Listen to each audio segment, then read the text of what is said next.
Hello, everyone, and thanks for joining the Becoming Unshakable podcast.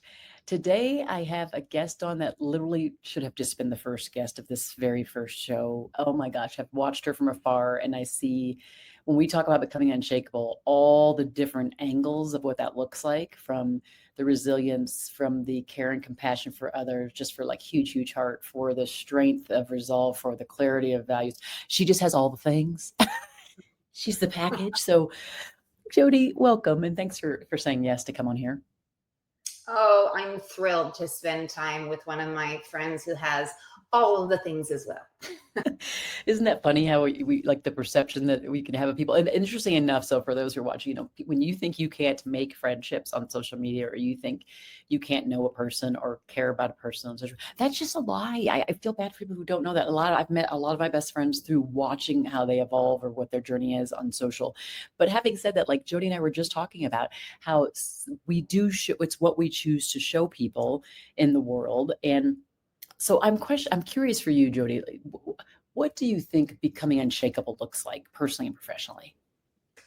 Becoming unshakable to me means that adversity isn't an interruption to your story, it is your story. It Mm. is how you deal on a day to day basis with the struggles of life, whether those are the little struggles, things that don't go right during the day, or whether there's the big struggles, some of which I've had the opportunity to experience in my life, but things that we all get caught up by. We need to realize that being unshakable means, okay, this isn't something that happens that we just have to get through to get back to living.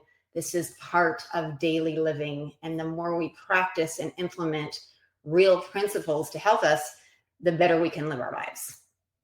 So, can you describe a time when maybe you felt like you were tested in a significant way?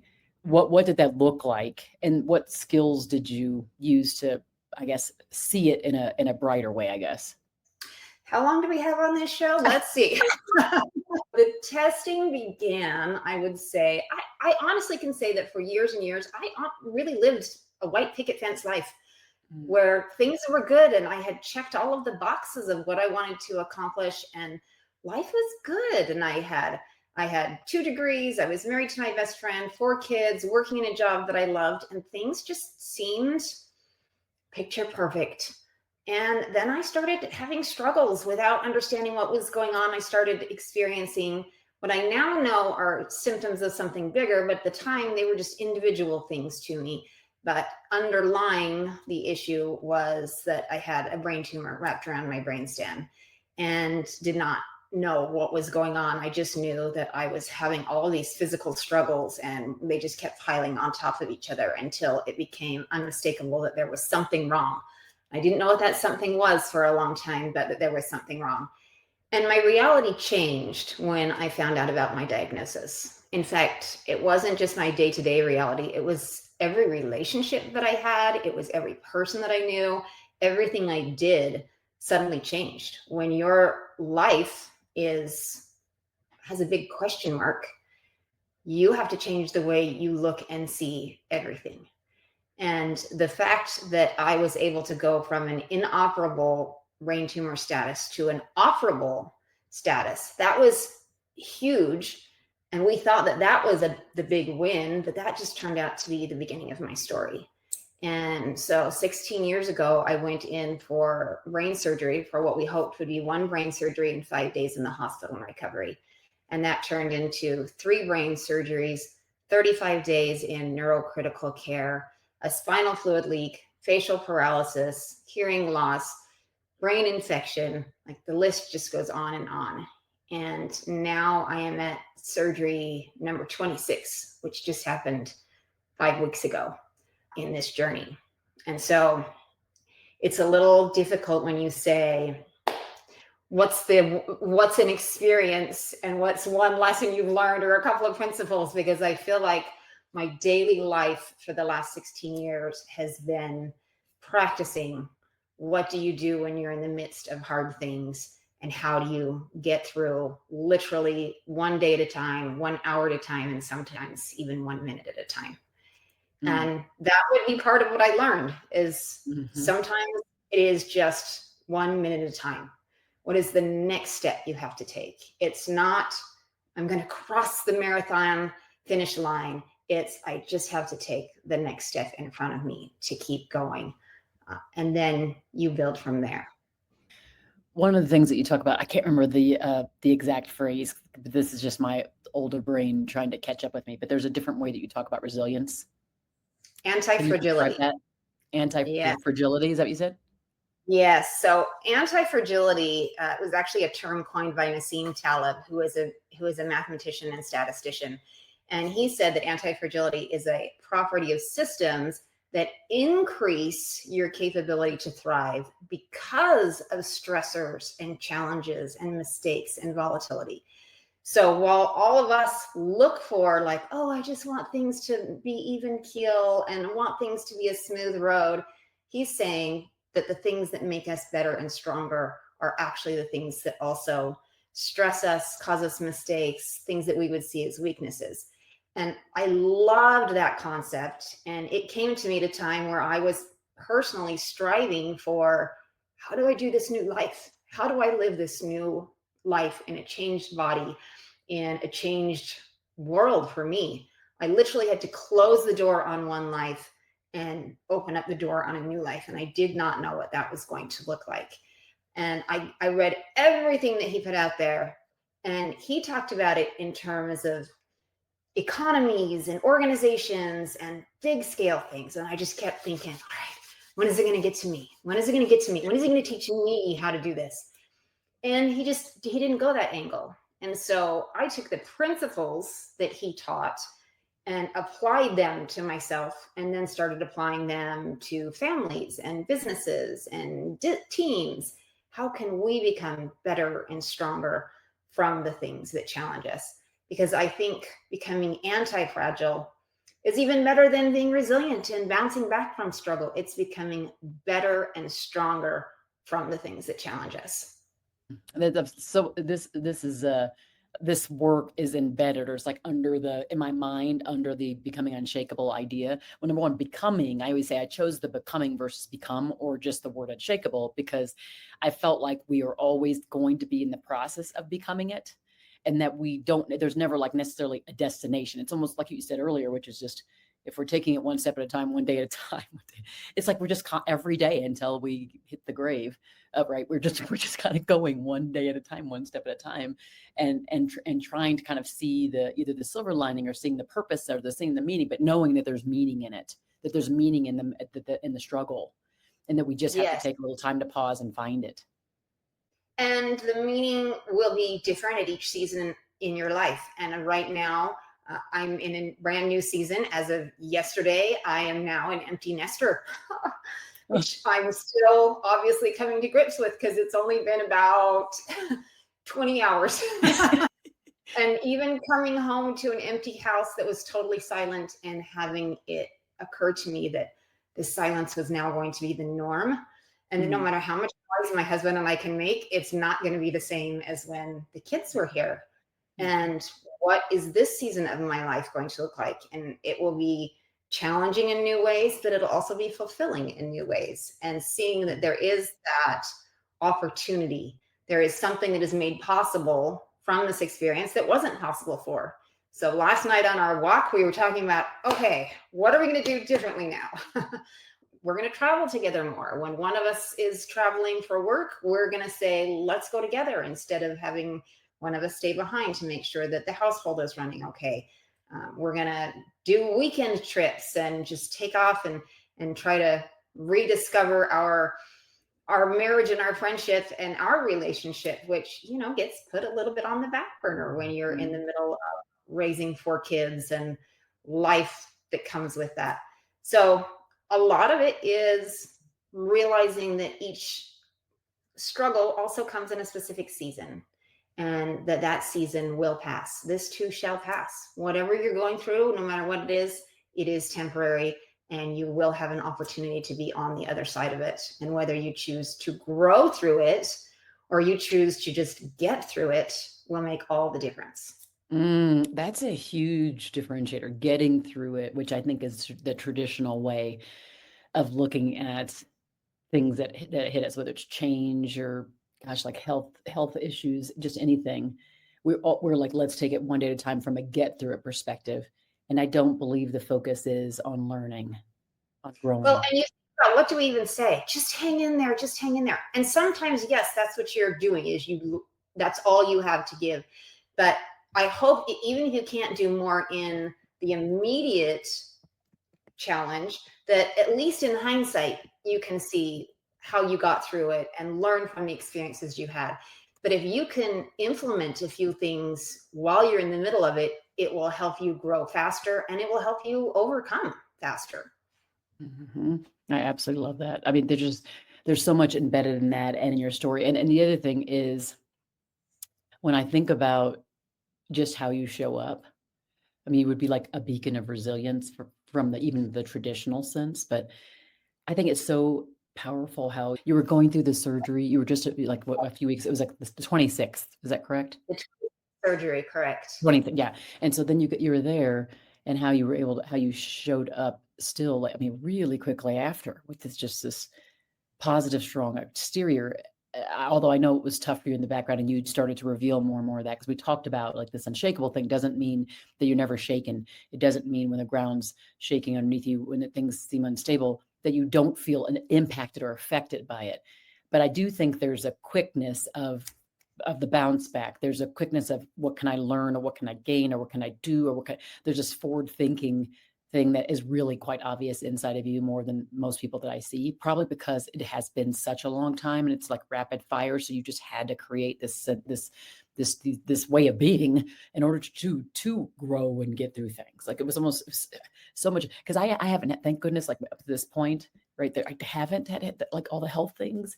I've had other things, but not those. And it also was like much like maybe earlier in my life. So it was like more of an early trauma stuff versus all of the stuff that you're having to do for so long as an adult with children. I mean, I can't imagine it. But what do you do to kind of get through those days where you're feeling like really like what's in your self leadership toolkit that does allow you this ability to show up as just like not like so ultra strong where you're impenetrable, not that kind of person. 'Cause there's people that are like that too, but like you do seem like you just have your stuff together. Like you're just like, oh, you just seem like you have it together.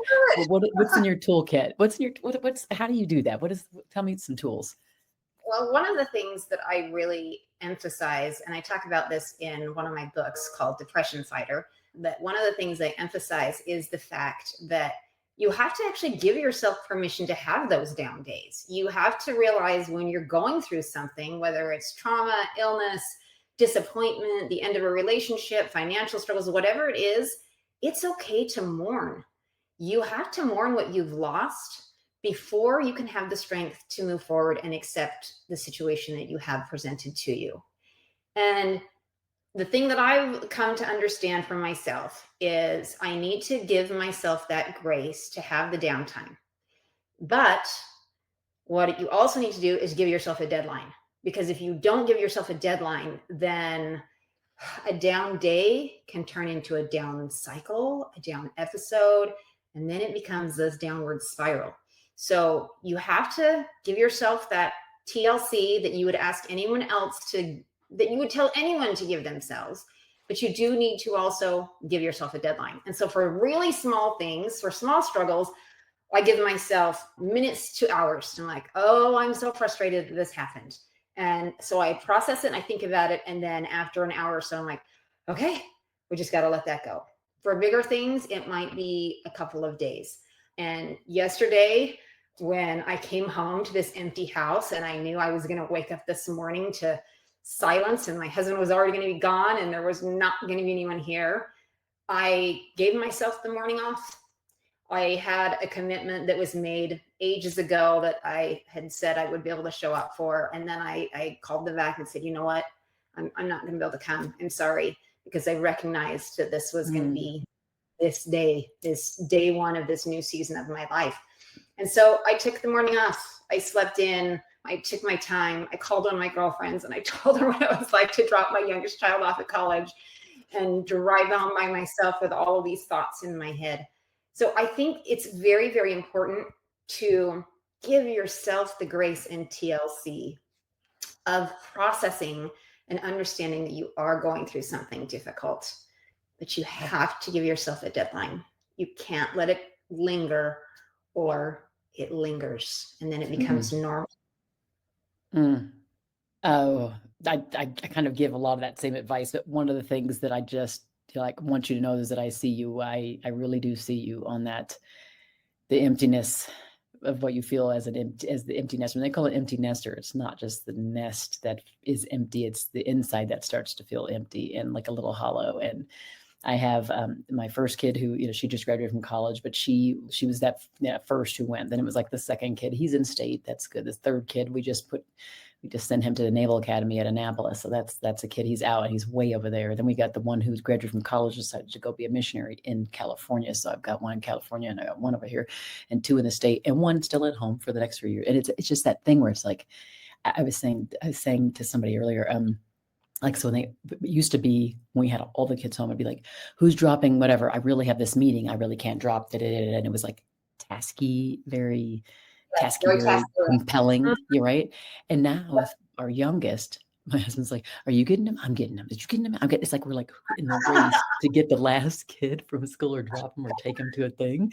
And it is because because it's just your family, we're feeling it. Of course, I feel it more. I do feel it more, but we both feel it. And so, just know that I see you and that it's okay to do it. And I think here's the thing, when it was day one, and then you're going to have like a week of fineness. And then all of a sudden another day comes and you're like, this feels like day one again. And then you're going to do all the things the things you just talked about, which is allowing yourself the grace to say, I'm not going to do this day. I feel off today or whatever it is. And then the next day you're back to great again. And it's just a season for us. And in a lot of ways, you can learn a lot of lessons from grief, because grief is very much that same way. You do have to be able to mourn, and sometimes the mourning will hit you at a different time than you anticipate.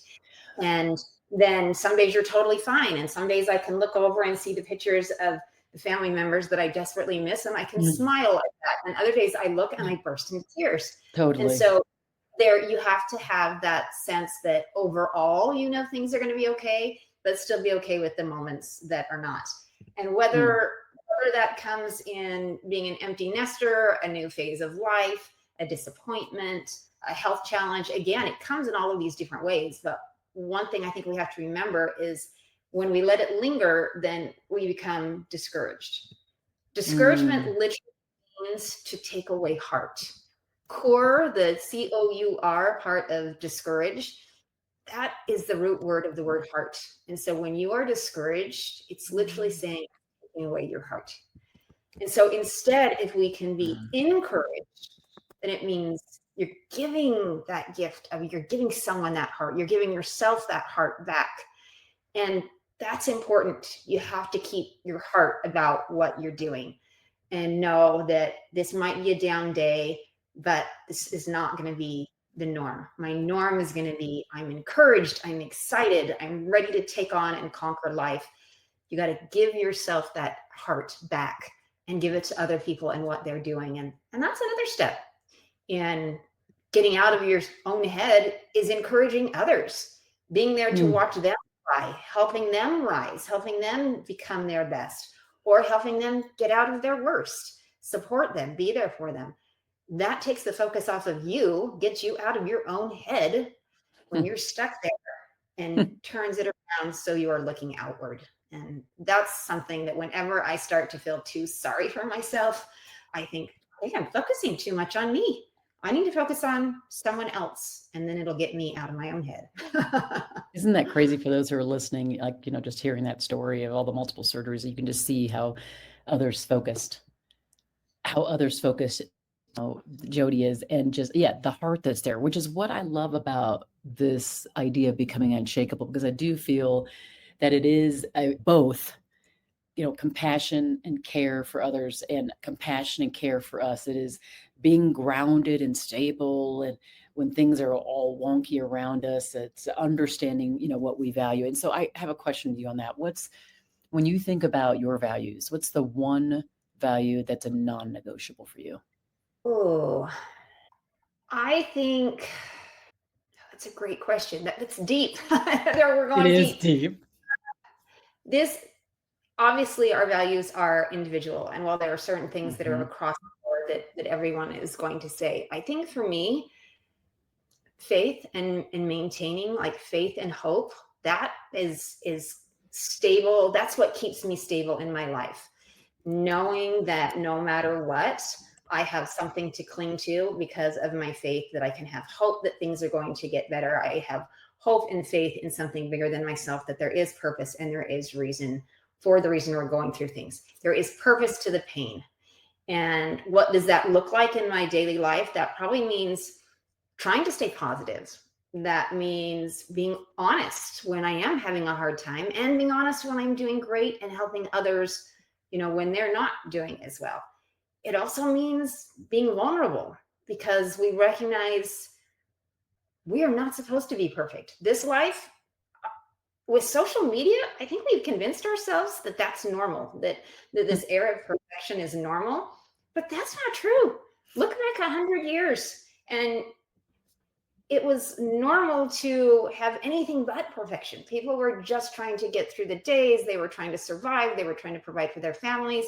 It wasn't painted toenails in front of a pool or on a beach. And that's what we have now. So I think living in that authenticity and even vulnerability, I feel like I have to embrace that now, but it's okay to embrace it because I have the bigger picture of, hey, I know that this is all for a reason and a purpose, and that gives me hope that no matter what we go through, it's all going to be okay in the end. Is there anybody in your background that like shaped your just how you show up as a leader in the home, leader in your community, just for others? Others are watching you. Leadership is, it requires followers, and people are watching you and following you and choosing to be different because of you. But like, who is it that shaped your style in that way, and what did you learn from them that helped you get to where you're at now? I would say two people, my father and my grandmother, were those two people that I learned the most from. And my dad started working for Stephen Covey, the 7 Habits Stephen Covey. Stephen taught my dad in graduate school, and my dad became his student assistant, his TA in graduate school, and then ended up working with him and for him for many years. And so my young childhood life was so full of motivational tapes at the time, cassette tapes, and all of the positivity and all of the leadership steps and the belief in yourself and, sharpening the saw, all of the things. And my dad got to go and train and teach other people. And so he modeled that so well in our home as a leader himself, that all he had to do was say to me, now, Joe, was that really the best decision to make? Like, does that line up with who you are and your values? And my teenage self was like, oh, no, not who I want to be. I didn't need punishments. I didn't need to be grounded or have the keys to the car taken away. I just needed my dad to say, is that who you really are? Oh my God. And I knew that that's not who I really was, because I had been raised to understand who I am on the inside, and that there's a little piece of divinity in each of us, and that our lives are beautiful miracles, and that we also have a responsibility not just to take care of ourselves, but to take care of the people in the world around us. And that has been huge for me my whole life. I still strive to become more like my dad. If I could become more like someone, it would be more like him, because he literally sees everyone. Like, he was a CEO of the Polynesian Cultural Center in Laie, Hawaii, and had thousands of people in the organization. And I remember walking around the PCC with my dad, and he's seeing all of these different workers, some of whom are there for a year, some who are there for multiple years. And he knew everyone by name, from the person who was cleaning the floor, to serving the shaved ice, to rowing the canoe, to the ones who were in charge in huge leadership positions. He knew everyone by name and knew their stories. And people reverenced him for that, because they could tell that he cared. He was a leader who genuinely cares about people. And boy, that has really, really taught me and shaped my life and my beliefs and made me who I am and who I want to become. Yep, and this is yep. Like I said, I had one person who is also amazing in this, and makes me think of unshakable leadership a lot. And you just come straight to mind, and it is all the things. Like I think what our world has really been thinking, and maybe I was even part of the problem. I think about this, talking about caring leadership and listening and leaning in and just caring so outwardly for others, which is something that's like you were saying about yourself is exact. That's why I think we're called to each other and we were drawn to each other is that's who a lot of who I am. And at the same time, there's this side that has always been there. But what I said earlier to you is like sometimes when you have people like us that maybe it looks like we have it all together, or we are the things, right? That you don't pause enough to elevate this other thing. And so this other thing is that kind of strength, the clarity, the firmness, like the stability, like that kind of thing that I bring to people around me and I bring to my family and things like that. So I have that too, in addition to the other thing. And I don't think that I don't think we're necessarily unicorn. I just think there's an awareness that goes into it. And my goal is to try to see how can I continue to show people that maybe there's more of that in them than they think, which is what happened with me in the last couple of years. It really made me realize that. And if we can just pull on the thing that's in us. So, knowing where this comes from for you and how you have this mindset and it's, where it starts from, at least from one of the examples you gave so far, then it when we know that we grab a hold on it, it does actually give us something to hold on to in this really nutty world. Yes. Right. So that's part of the reason why we're here. And one of my personal motto for myself is that every interaction is an opportunity to change a life. Because we just don't know when something small, even in passing, can make a huge difference to someone else. And when you're so busy being the stable, big, strong leader, sometimes you miss out on being present enough to notice those little moments when they happen. And if there's one overarching lesson I learned from years of business and being a speaker and also writing books and then going through my health challenges, it's that every interaction counts and you recognize it. I shop at a grocery store that I have shopped at for 20 years since I've lived in this neighborhood. And I go through the same line of the same cashiers every single time. And there is one particular lady who is so just methodical and routine about the way she does her job. Do you have an extra value number? Yep, here's my value card number. Okay, and she just rings it. And every time I go through her line, she acts as though it's the first time she's ever seen me. There is no sense at all that she gives a care at all about who I am or the fact that I see her every single week for 20 years. And to me, that is an indication of being too much inside yourself, not realizing that we have a great power, not just as leaders, but as everyday people, that we have a power to see someone else in the moment where they are. And I have tried to take moments to see her and think, maybe she's struggling. Maybe I need to be the one to reach out and see her instead of expecting her to be the one to reach out and see me. Maybe there's something in her life that's stopping her from that.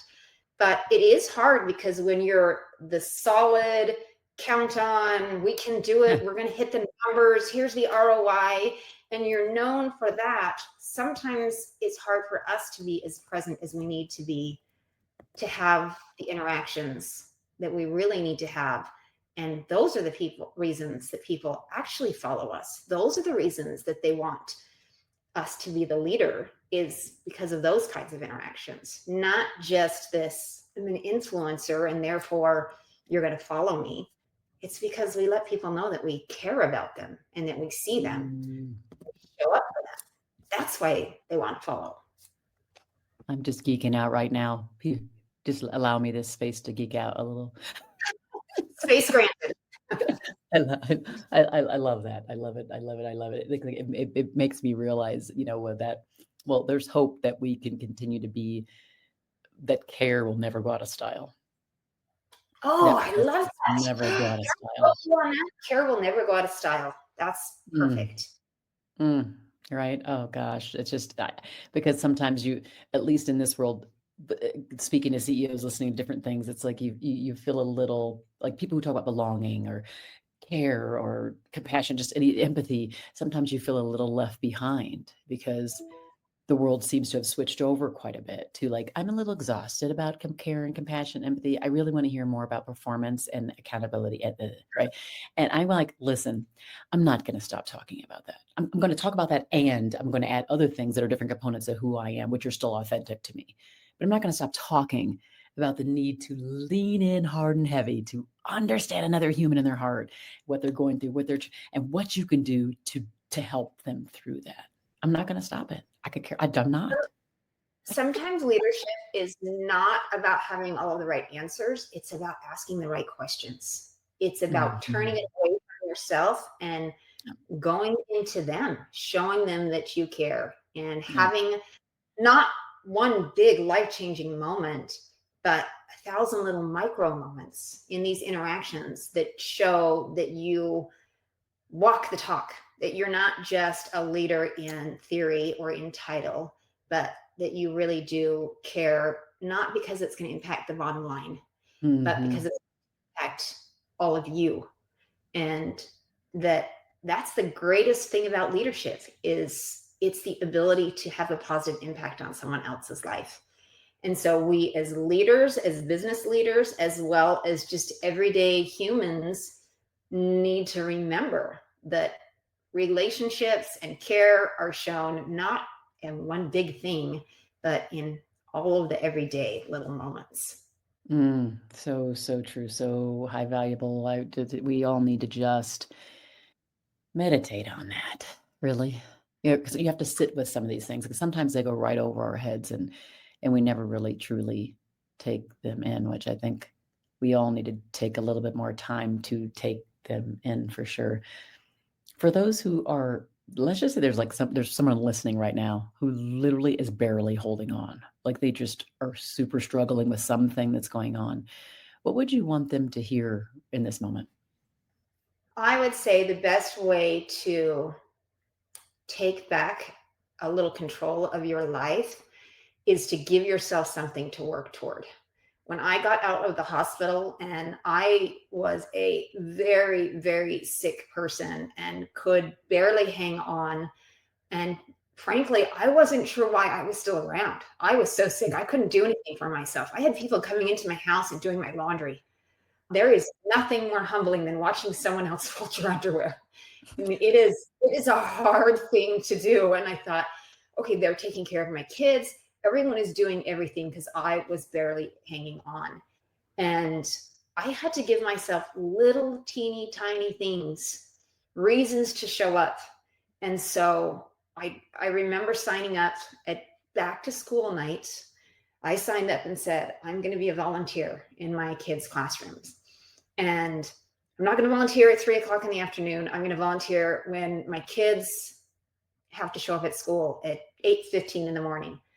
Now, this sounds silly, but I needed a reason to be able to get up and get out of bed and get myself moving and going. Because when my kids left for the day, everyone was saying, just go back to bed, take care of yourself, which there's truth to that too.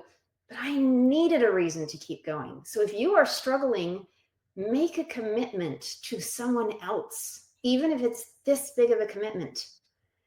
Answer a phone call, show up, go for a walk with someone. My commitment to be a volunteer, I showed up and literally they gave me paper and scissors and asked me to cut things out of the paper. And I was like, what?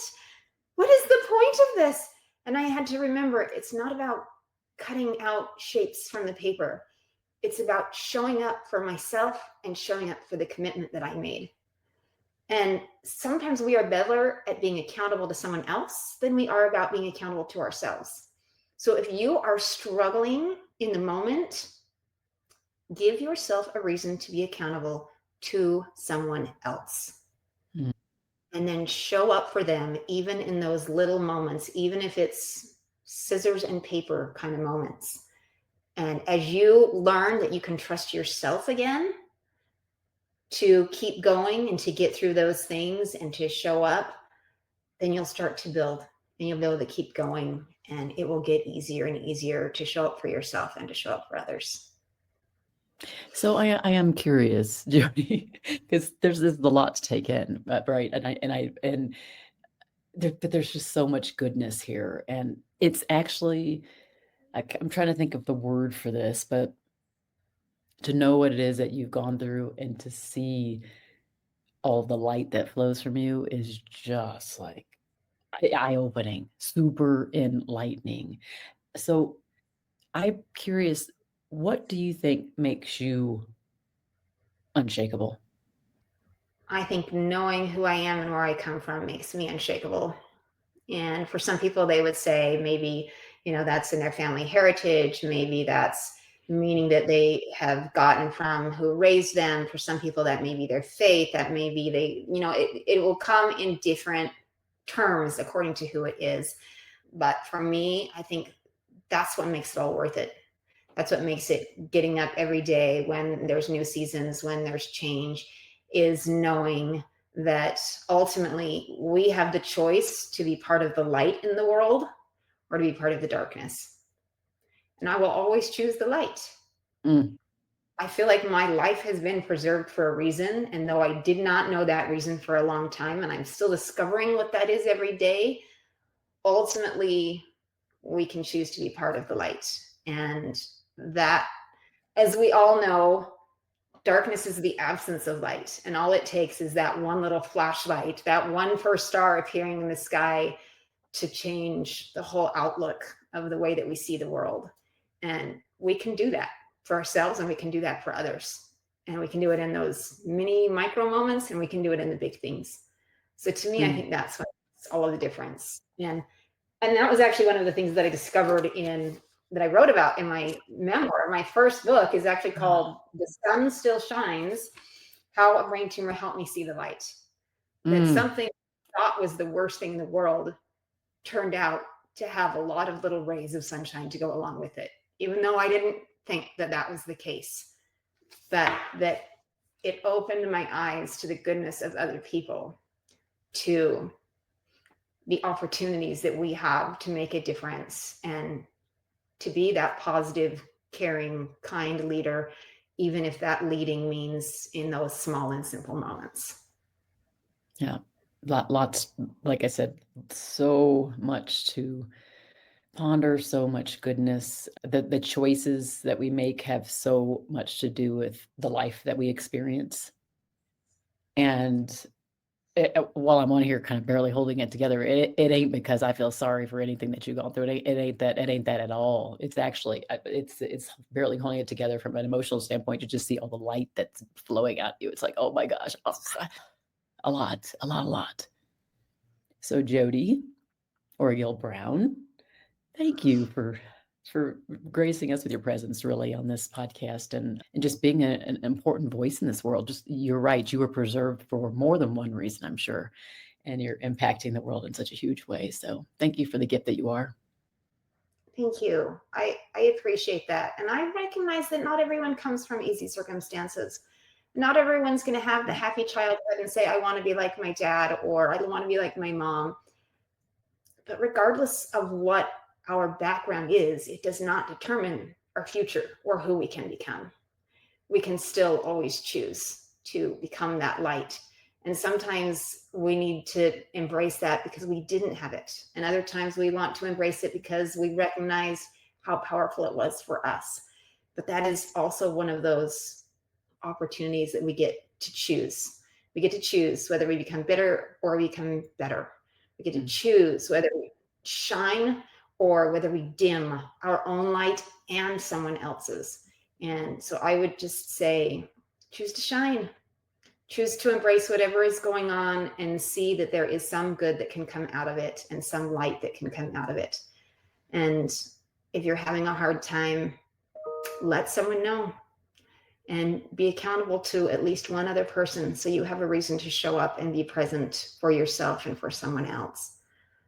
And if I can offer a little gift as a thank you to anyone Yes. who may be watching or listening, send me an email, jodi@jodiobrown.com, and I will send you an e-copy of my book. This was So my kind. first book. This is my memoir, which has close to 1,000 reviews on Amazon now. Nice. Wow. The hardest chapter of my life opened a door I would never have expected. And I believe that same thing can be for all of us. So I would love to gift copies of my book to anyone who might be interested. Thank you for that. Really quite kind. And this is what's Becoming Unshakable is all about. Everyone that's listening here. So just know that, and you can see that we're very strong and capable and caring women, and we're also both becoming unshakable together. So thank you again, Jodi, for being on here with me. Many Thank you. hugs. Thanks everybody for listening to the Becoming Unshakable podcast. Be well.